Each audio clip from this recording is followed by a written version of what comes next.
Hello! Have you ever wondered about the nitty-gritty of homesteading? The what, where, when, and why? Well, you're in luck because that's exactly what we're going to talk about this week. First, I want to welcome you and introduce myself. My name is Rachel, and I'm one of the owners of Double R Farms in Kentucky. I own our farm with my husband, Ronald, and we love sharing our experience and our expertise in homesteading. So sit back, relax, whether this is your first time or you've joined us before, welcome, and I hope you enjoy this week's episode. Hello! So I'm hoping to be able to get outside today and record this video for you, but it's Kentucky and it's raining, so here we are. So one of the biggest questions that I get asked at work is what made us decide to start homesteading? And that is a very great question because everybody's homesteading journey is very, very different. For Ron and I, we wanted to have a life where we could have more control of everything, right? So we get to have control of what produce we make, which means that all the growing aspects we get to control. So we get to get rid of pesticides, herbicides, growth hormones that they put in plants in the stores. We get to raise our own pigs, and with that we get to decide what we are going to, how we're going to raise our pigs. So again, get rid of antibiotics. We're getting rid of antibiotics. We're getting rid of the growth hormones that they put in the meat and the pigs and the cows and whatever other kind of meat you want to buy at the store. We get to control how our food is treated when it's alive, right? So we really believe in making sure that our animals are healthy and happy. And that is very evident. Most of our areas that we raise our animals in are much bigger than what you would find at commercial farms and that type of stuff. That is one of the things that was important to me when we were raising our animals.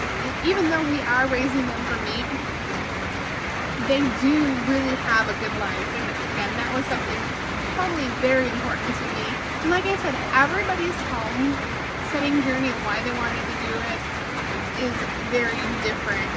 We are also an off-grid homestead, so we don't rely on the city for water, the city for electric, the city for sewer, right? So that gave us an edge.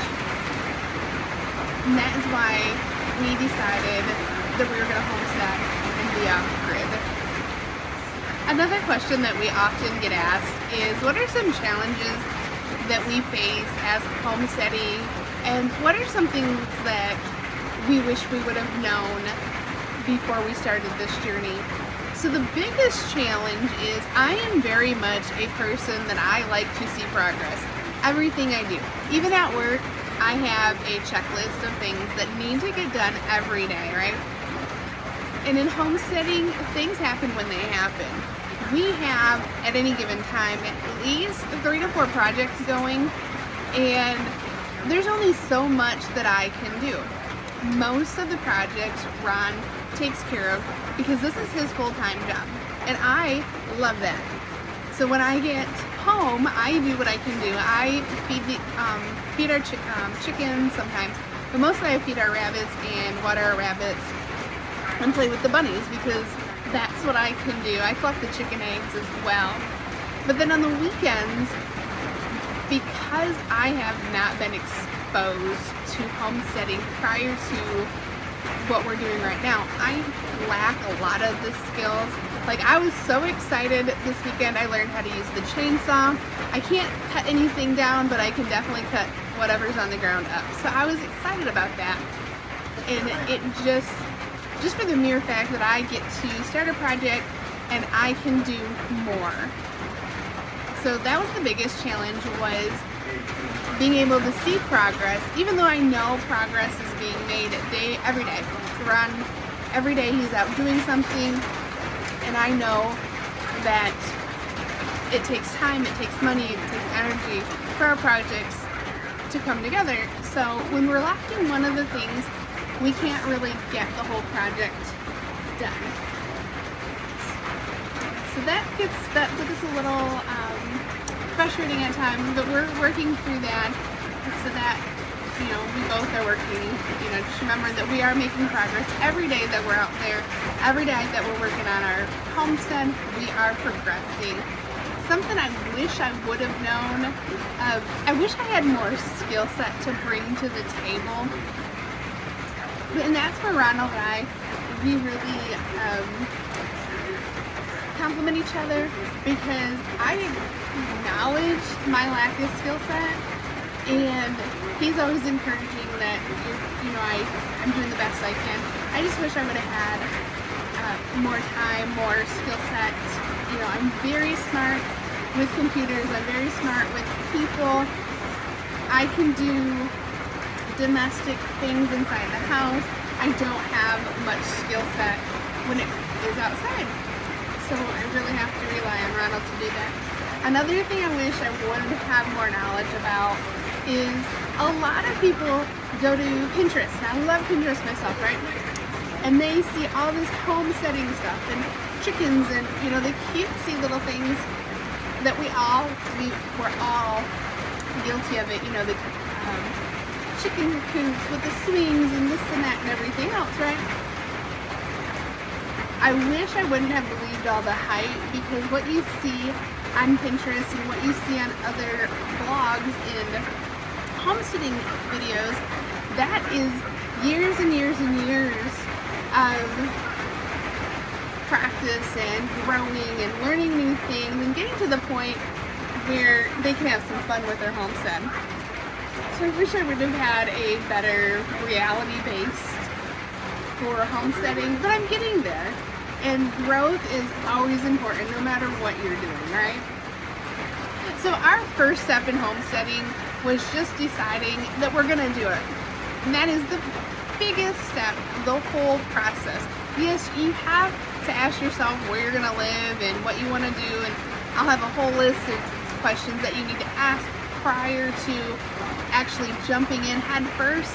But once you decide to homestead, you just have to take that leap of faith. I have a daughter that lives down here in Kentucky with us, and she all the time is telling me, I wish I could do that.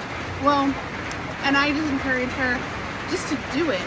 She has young children, so she's not able just to say, this is what I'm doing, like Ronald and I were fortunate enough to do. It takes some planning, but once you get that seed started, it's easy to get it rolling and growing.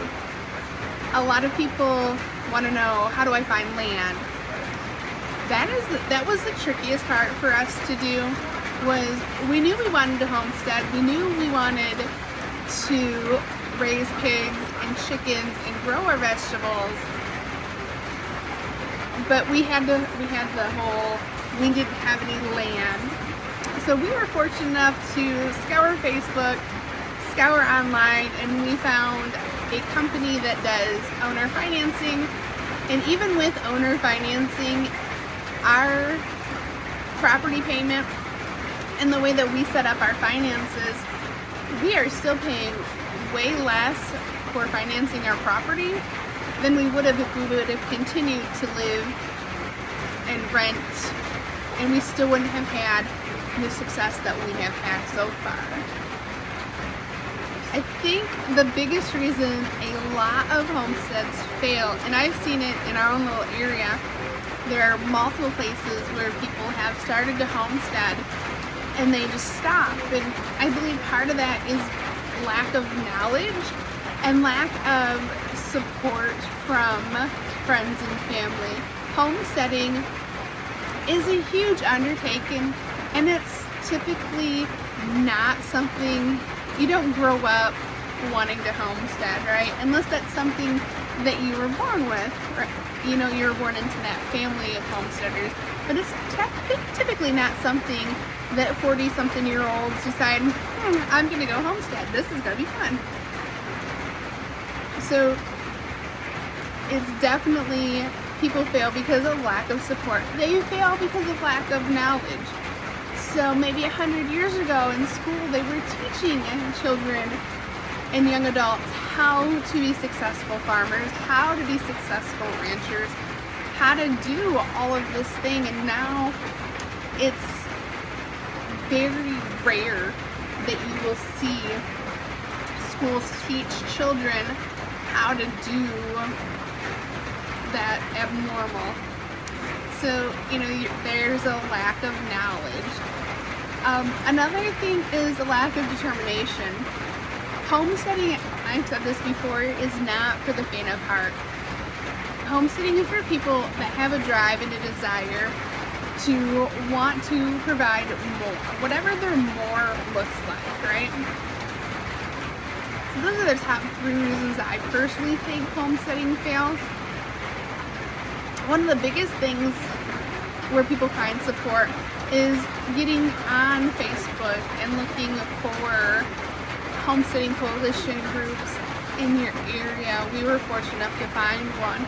YouTube is a great resource to learn how to do things in your homestead. And really, once you find your people, whether it be on YouTube or on Facebook, the support is endless.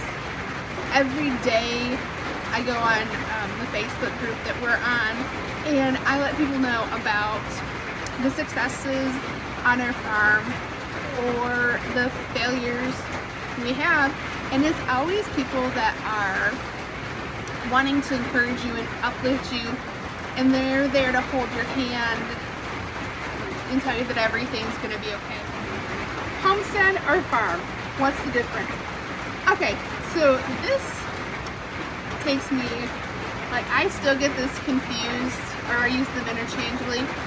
All homesteads are not farms, but most farms could be considered a homestead, and let me explain. In homesteading, you're really providing for yourself, right? So the food you eat, you're providing it, you're becoming self-sufficient. So you rely less and less on conventional methods. Farming, on the other hand, is people producing a product, whether it be hogs, vegetables, cows, chickens, whatever it may be, in order to make an income. So again, not all homesteads become farms, but most farms are considered homestead. I really did have to research that because I didn't know. But I still use farm and homestead interchangeably. Right now, we are a homestead. Hopefully, we'll be able to have some farming aspect into that in a couple of years. I would never, ever discourage anybody who wants to start homesteading not to do it. I think it's been a great experience for myself. It makes me feel like I am contributing to my own well-being, and that's important. I love that Ronald and I get to do this together. The biggest joy that I personally get on a daily basis is seeing my little bunny rabbit. They're about this big. They're so cute. They're running around in their cage. I enjoy going to collect eggs every night when I get home from work. So the past week, 2 weeks, we've been getting eggs pretty consistently. So we have 5 chickens that are laying, and each week we are getting about 11 or 12 eggs. So that's incredible, right?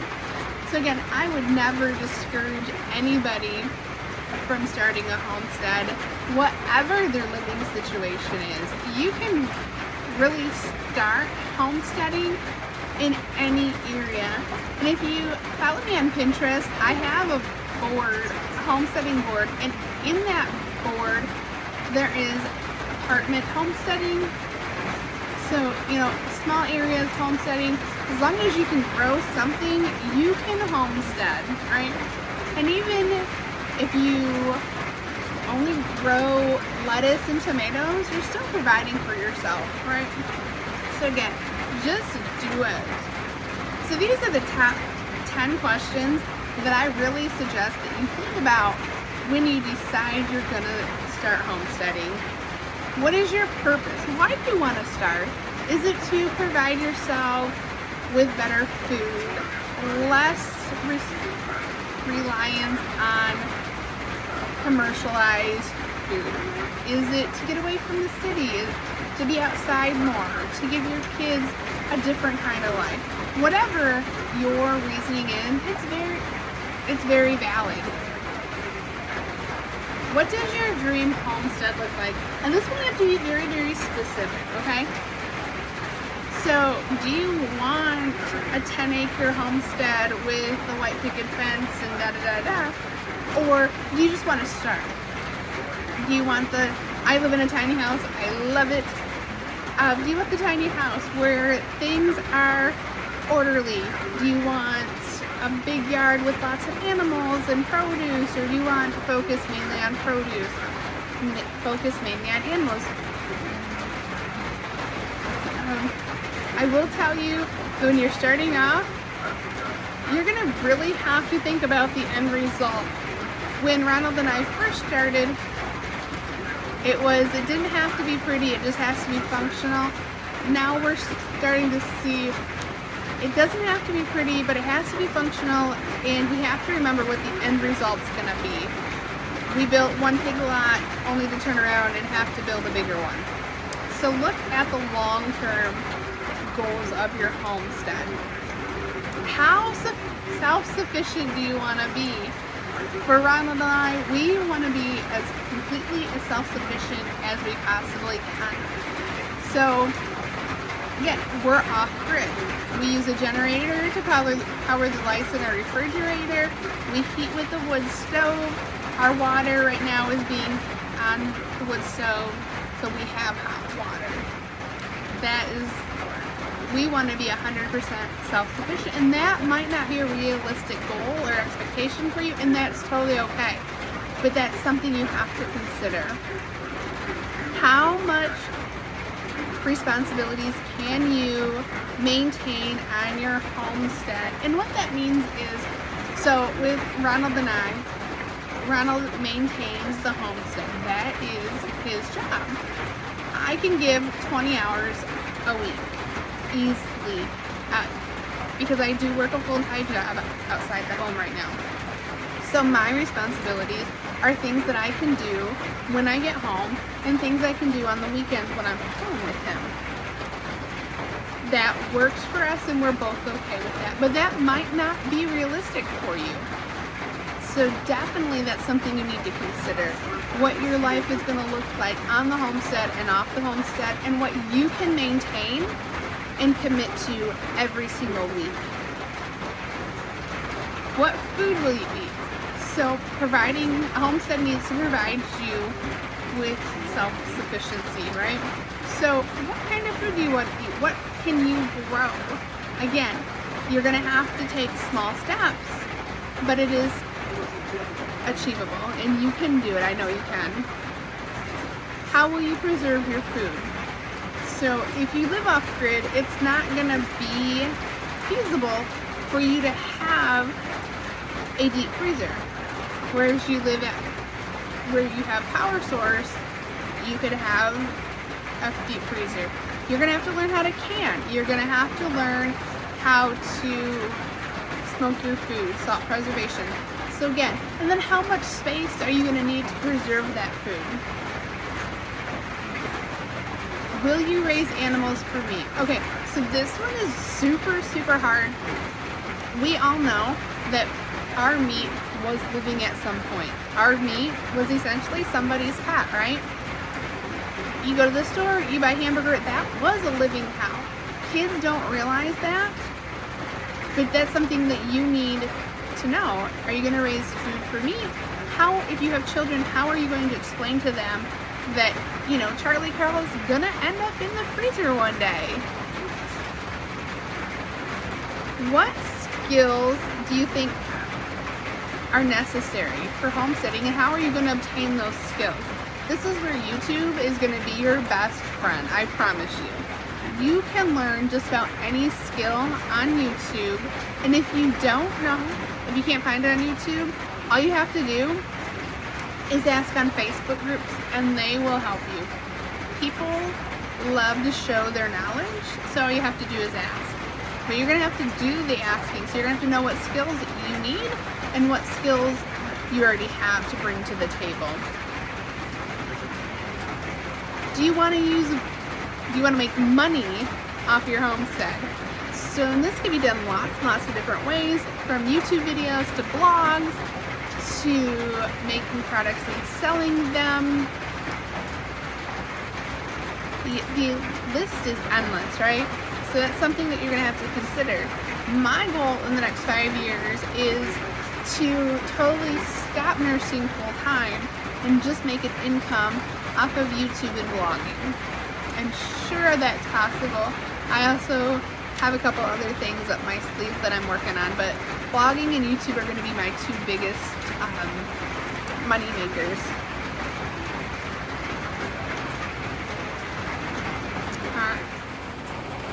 I hope you guys learned a lot. If you have any additional questions, drop a comment below and I will definitely get to it. Again, I enjoy talking about homesteading. I hope that you learned a lot. And you guys have a great week.